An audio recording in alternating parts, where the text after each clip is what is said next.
Jadi kalau kita simpulkan pada dasarnya ada dua konsekuensi yang tadi akan timbul jika teman-teman memutuskan untuk berhenti ataupun ingin mencoba peruntungan di tempat lain. Yang pertama adalah kehilangan kesempatan untuk bekerja ataupun untuk studi di Jepang.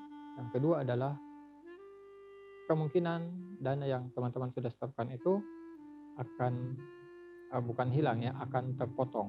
Nah, besarannya berapa itu yang kita tidak tahu dan akan berbeda yang jelas di tiap lembaganya.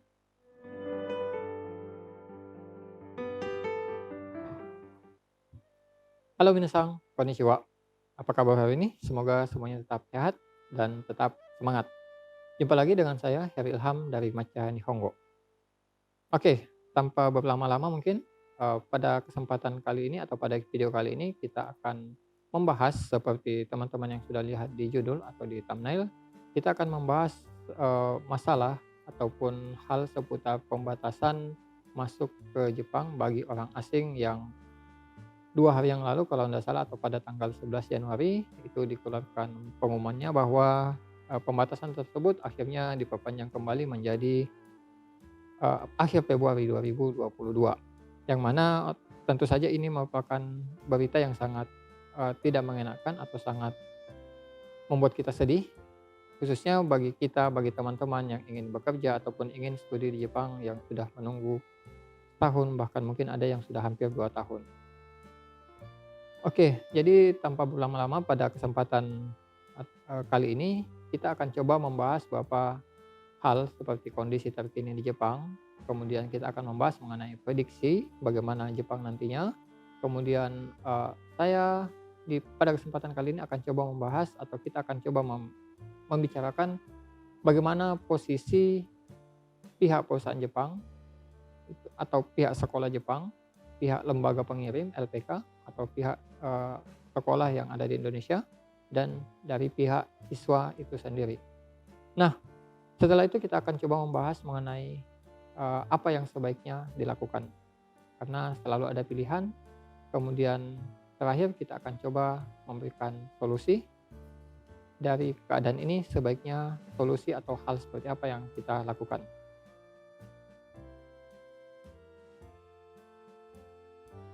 Nah, seperti yang kita ketahui atau bahkan mungkin teman-teman lebih tahu ya, bahwa saat ini Jepang kembali memperpanjang masa pembatasan kunjungan orang asing, baik itu yang ingin bekerja, studi, ataupun jalan-jalan, ataupun berwisata di Jepang. Jelas itu belum bisa.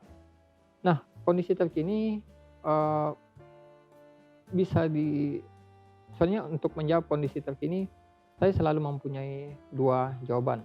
Yang pertama mungkin bisa dikatakan jawaban ofisial, jawaban resmi. Yang kedua adalah jawaban yang menebak-nebak, yang juga merupakan jawaban berupa harapan dari apa yang kita inginkan, ya, seperti itu.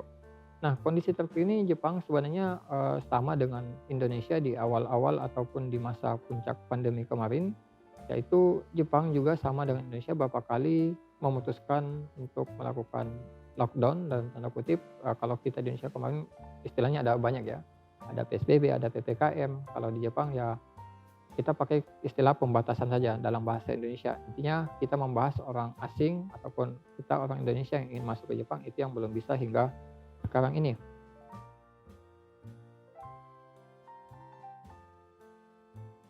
Nah, kalau ditanya sejak tahun lalu atau tahun 2021 saya sering ditanya sebenarnya kapan Jepang buka, dan jawaban yang muncul selalunya atau pastinya adalah bentuk respon ataupun bentuk harapan saya ya yang selalu optimis bahwa saya bilang Jepang akan buka di bulan 7.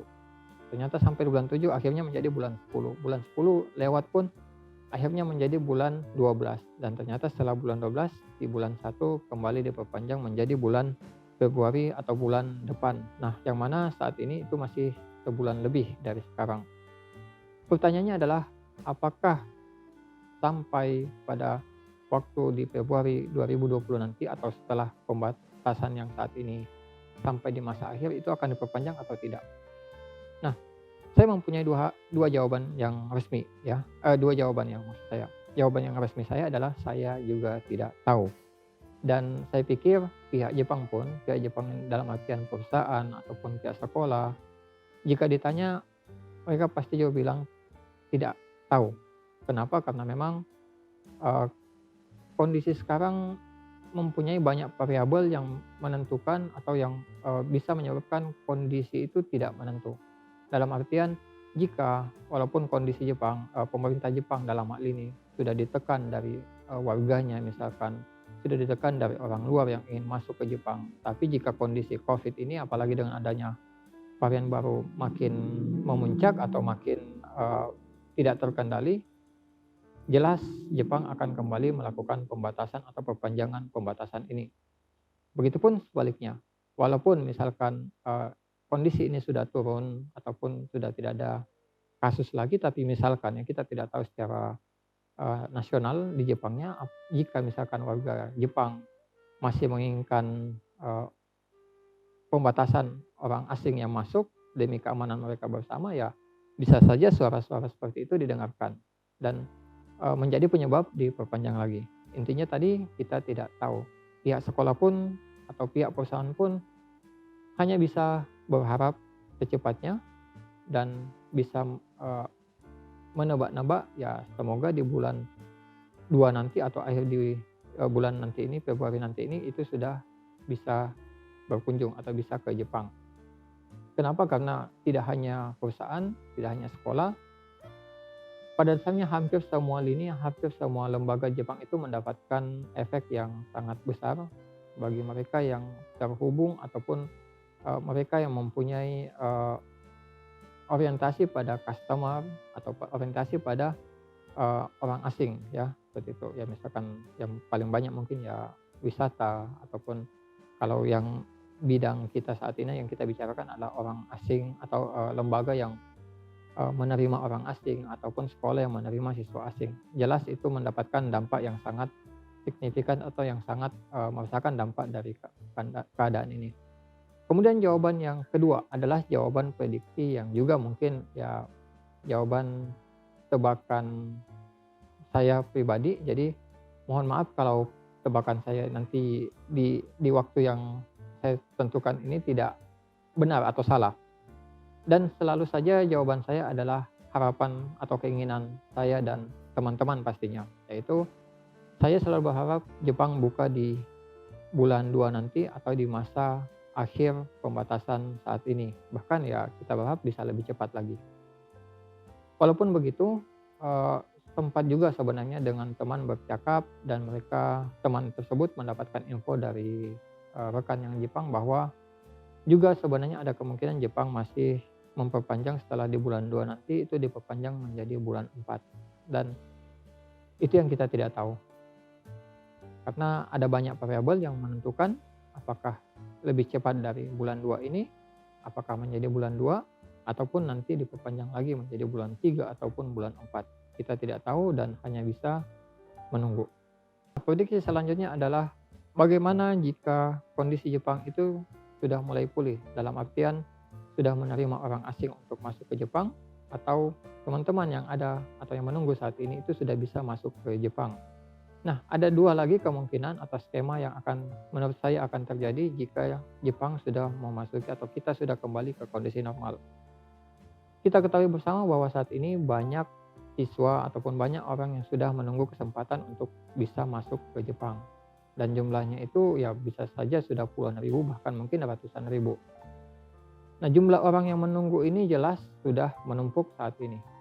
Dan dua skema yang tadi adalah apakah yang pertama Jepang membuka secara massal dan memberi kesempatan kepada seluruh orang yang telah menunggu tersebut untuk masuk dalam waktu yang bersamaan, dalam artian ya berbeda sedikit jedanya. Ataupun yang kedua, kemungkinan kedua adalah sempat di akhir tahun kemarin ketika buka itu skemanya adalah first in first out. Dalam artian siapa yang paling awal mendapatkan izin tinggal ataupun certificate of eligibility itu yang lebih dahulu berangkat. Nah, sebenarnya skema yang manapun, saya pikir itu yang terbaik bagi pemerintah Jepang. Tapi mungkin yang belum terpikirkan oleh teman-teman saat ini adalah dampak setelah orang yang menunggu tersebut mulai masuk ke Jepang.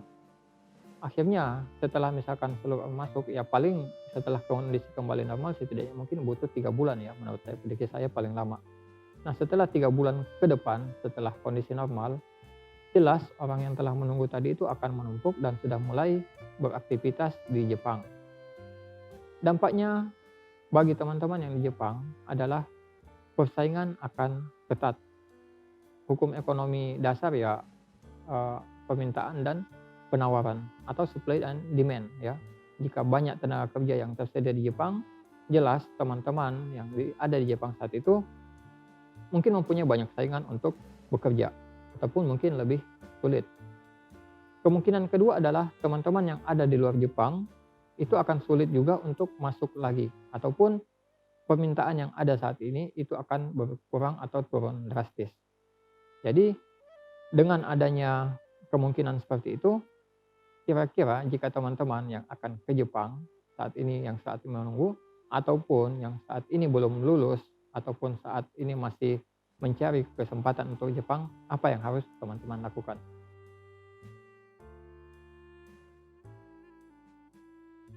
Pada kondisi ini saya coba seperti yang saya katakan di awal tadi, saya akan coba menyampaikan bagaimana posisi kita masing-masing di kondisi seperti ini. Dalam artian ada pihak siswa ataupun orang yang menunggu untuk ke Jepang, ada pihak Jepang, dalam hal ini ada universitas, mungkin ada sekolah bahasa Jepang, ada perusahaan.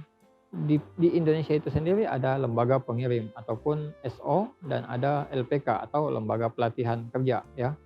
Nah, pada dasarnya kita sebenarnya mempunyai struggle, mempunyai beban masing-masing yang tidak bisa dirasakan oleh pihak yang lain. Dalam artian kita tidak bisa menyalahkan siapapun dan kita tidak bisa menyalahkan apapun karena ini sudah terjadi, dan sebaiknya kita bagaimana atau apa yang seharusnya kita lakukan adalah setidaknya yang pertama adalah bersikap positif, berpikir positif, dan terus mencari kegiatan. Setidaknya agar kita tetap waras dan tidak terbawa dengan adanya kondisi saat ini yang mungkin memang memaksa kita untuk merasa stres, tertekan, dan lain-lainnya. Itu. Nah, salah satu rekan saya di Jepang yang mempunyai perusahaan itu sempat bilang, jika bulan Juni nanti atau bulan 6 nanti di tahun ini 2022 orang asing tidak bisa masuk, ada kemungkinan perusahaannya akan kolaps. Kenapa? Karena perusahaannya tersebut ditopang oleh tenaga kerja asing atau orang dari Indonesia. Dan jika pada bulan 6 nanti orang asing belum bisa masuk, jelas perusahaan tersebut tidak akan mempunyai tenaga kerja untuk melanjutkan kegiatan produksi di perusahaan tersebut. Dari pihak sekolah, mereka ada yang sudah mempunyai ratusan siswa di daftar tunggu, dan itu juga akan menjadi masalah lain jika Jepang sudah mulai buka. Apakah siswa yang sudah banyak ini diterima sekaligus atau seperti apa? Belum lagi ya tekanan dari siswa tersebut ya, seperti itu. Dari pihak lembaga di Indonesia juga sama. Ya saya mungkin ya Lemah Canionggo sendiri membantu teman-teman yang ingin bekerja ataupun yang ingin studi juga sama. Ya saat ini kita mempunyai beberapa siswa yang menunggu untuk ke Jepang, dan saya pribadi kadang menyampaikan ke siswa, jika kalian menunggu kesempatan untuk ke Jepang ya ke 1-2 orang ya, berarti saya menanggung beban setidaknya 10 kali jika 10 siswa yang saya yang handle saat ini.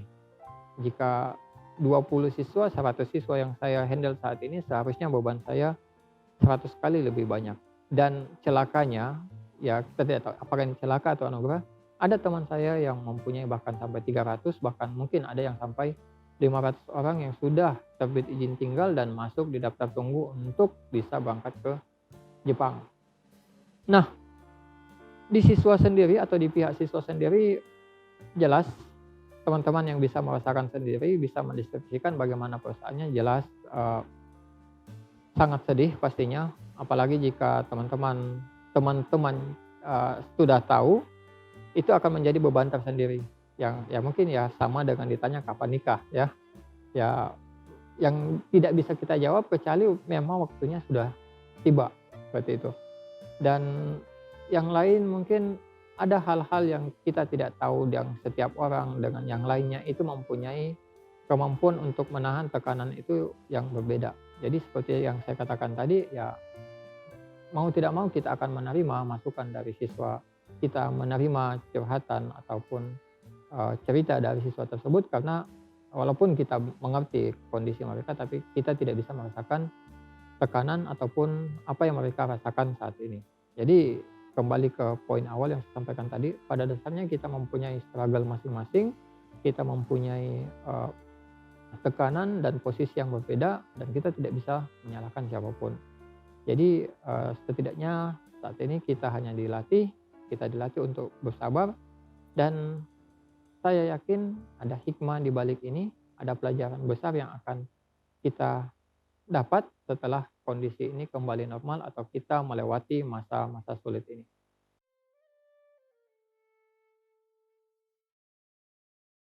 Apa yang harus kita lakukan di kondisi seperti ini? Apakah tetap menunggu? Ya, teman-teman yang mungkin sejak tahun 2020 awal ya menunggu dan hingga saat ini masih belum berangkat, jika tetap menunggu, selamat, Anda sangat sabar dan konsisten dengan impian dan tujuan Anda. Nah, kembali ke pertanyaan awal adalah apa yang Anda lakukan jika berada pada kondisi ini? Setidaknya ada dua lagi secara umum, eee, menurut saya apa yang harus kita lakukan. Yang pertama adalah tetap menunggu kondisi ini dan mendapatkan kesempatan untuk ke Jepang, ataupun yang kedua adalah berhenti dengan cita-cita impian ke Jepang dan mencoba peruntungan di tempat lain, apakah di Indonesia ataupun di negara lain. Yang jelas pilihan tersebut akan ada konsekuensi masing-masing, dan kita akan bahas yang pertama, jika teman-teman tetap memilih untuk pergi ke Jepang, apapun yang terjadi, ya walaupun ini sudah dekat sebenarnya. Jadi harapan kita di bulan depan, bulan 2 nanti itu Jepang sudah buka, dan takutnya teman-teman memutuskan untuk berhenti di waktu-waktu dekat ini dan akhirnya akan menyesal jika memutuskan atau mengambil pilihan yang kedua tadi. Yang pertama adalah pilihan pertama atau apa yang harus dilakukan yang pertama adalah bersyukur. Kenapa saya sarankan teman-teman untuk bersyukur? Saya sudah melihat banyak kondisi atau banyak keadaan orang yang ingin pergi ke Jepang. Jika teman-teman saat ini di kondisi menunggu untuk ke Jepang, sudah mempunyai sertifikat of eligibility atau sudah mempunyai izin tinggal, kira-kira teman-teman coba bayangkan bagaimana kondisi teman-teman yang sudah mempunyai itu, yang di bulan 11 atau November kemarin itu mereka ingin atau rencana ingin terbang, sudah beli tiket tapi kemudian gagal untuk berangkat lagi. Ataupun yang lain, kira-kira teman-teman yang saat ini sudah belajar tapi belum mempunyai sertifikat of eligibility atau belum lulus, itu kira-kira seperti apa? Akhirnya banyak hal yang bisa kita syukuri. Sebaiknya kita selalu melihat ke bawah dan mencari apa yang kita bisa syukuri di kondisi kita saat ini. Jika teman-teman yang mungkin yang saya jadikan contoh tadi yang sudah lulus, sudah mempunyai izin tinggal, yang sudah beli tiket tapi kemudian batal berangkat, insya Allah dalam waktu dekat teman-teman yang menjadi prioritas. Ya walaupun mungkin ya dari segi dana tadi, uang untuk membeli tiket itu ya kemungkinan besar hangus setidaknya mungkin 50% atau bahkan mungkin keseluruhan. Ya teman-teman yang saat ini menunggu dan mungkin ini yang paling dominan, teman-teman coba pikirkan bagaimana kondisi yang belum lulus ataupun kondisi teman-teman yang memang tidak terpilih ataupun yang tidak lulus atau tidak mendapatkan kesempatan untuk sertifikat of eligibility-nya itu tidak terbit ya. Jadi banyak hal yang bisa disyukuri. Jadi kita coba bersyukur dulu dengan kondisi ini. Selalu ada hal yang bisa disyukuri. Teman-teman coba pikirkan kondisinya seperti apa, dan tetap bersyukur. Yang kedua adalah berkumpul dengan orang satu visi dan satu misi. Dalam artian jika teman-teman memutuskan untuk ke Jepang, jelas teman-teman akan punya circle ataupun teman yang memang satu tujuan untuk ke Jepang. Setidaknya tetap menjalin hubungan dengan lembaga pengirim ataupun teman-teman yang tadi sama-sama ingin ke Jepang. Kenapa? Karena dengan begitu setidaknya teman-teman itu akan saling menguatkan, saling berbagi informasi dan saling memberi semangat, saling memberi ketegaran satu kepada yang lain. Jadi kalau teman-teman memiliki circle itu, saya pikir teman-teman yang mempunyai visi, yang mempunyai keinginan untuk ke Jepang itu tetap berada di jalur itu. Yang ketiga adalah apa yang harus kita lakukan adalah tetap belajar bahasa Jepang. Ini yang menjadi salah satu hal yang mungkin saya tekankan di video kali ini. Kenapa? Kembali ke pembahasan sebelumnya bahwa jika kondisi sudah normal, orang yang masuk ke Jepang sudah membludak, jelas Jepang akan kelebihan atau mungkin kebanyakan tenaga kerja, di mana persaingan akan semakin ketat. Jika teman-teman yang masuk ke Jepang dalam kondisi bahasa yang sangat minim ataupun mungkin tidak ada karena di masa menunggu ini teman-teman tidak memanfaatkannya untuk belajar, kira-kira teman-teman di Jepang nanti seperti apa jadinya? Ya mungkin kalau teman-teman yang bekerja ya setidaknya untuk 3 sampai 5 tahun ke depan itu akan aman. Karena ya memang tujuannya adalah bekerja dan sudah mempunyai kontrak biasanya. Tapi kalau yang studi misalkan ataupun yang kuliah, jelas yang kuliah pun ataupun yang melanjutkan pendidikan Jepang itu banyak. Dan pekerjaan yang bisa dapatkan adalah part time. Dan salah satu kunci mudah untuk mendapatkan part time atau pekerjaan sampingan adalah kemampuan bahasa. Jadi kalau teman-teman tidak memanfaatkan kondisi ini atau kesempatan ini di waktu luang ini untuk belajar, saya yakin teman-teman akan kesulitan untuk mendapatkan pekerjaan di Jepang nantinya.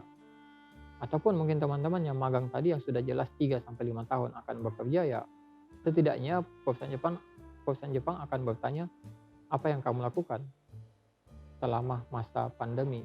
Bukannya banyak waktu untuk tinggal di rumah, kenapa tidak memanfaatkan waktu untuk belajar?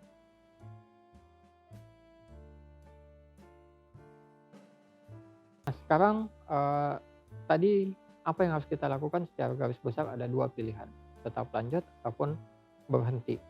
Nah, jika teman-teman berhenti yang seperti yang saya katakan tadi di awal, ada konsekuensi yang akan timbul ya. Setidaknya saya terpikirkan saat ini ada lagi-lagi 2 konsekuensi yang mungkin timbul jika teman-teman memutuskan ataupun memilih jalan untuk berhenti dan tidak ingin lagi ke Jepang. Yang pertama adalah teman-teman akan kehilangan kesempatan untuk pergi ke Jepang di masa depan. Ya, ke Jepang dalam artian ingin bekerja ataupun ingin studi ya. Kenapa?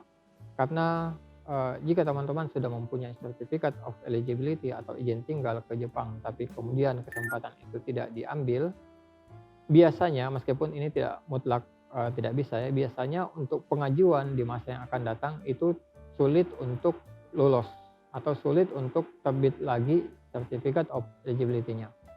Jadi jika teman-teman memutuskan untuk berhenti, konsekuensi pertama adalah mungkin di masa depan sulit untuk ke Jepang lagi ya, kecuali untuk jalan-jalan. Nah, itu beda cerita. Konsekuensi yang kedua yang kemungkinan timbul adalah adanya potongan biaya dari yang teman-teman sudah keluarkan. Bukan Jepang namanya jika berhubungan dengan uang dan tidak tidak strict dengan uang. Jepang waktu adalah uang adalah suatu peribahasa yang memang nyata, dan proses teman-teman mulai dari interview, mensetsu, pengurusan dokumen hingga akhirnya terbit izin tinggal tersebut membutuhkan banyak waktu dan usaha, baik itu di lembaga Indonesia maupun di Jepang.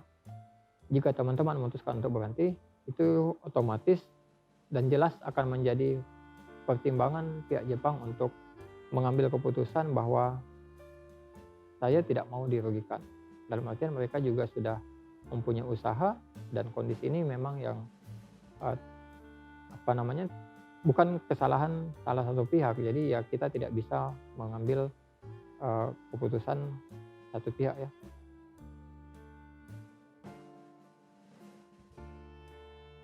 Kalau membahas solusi ataupun kalau teman-teman mengharapkan solusi yang nyata dari saya, mohon maaf saja.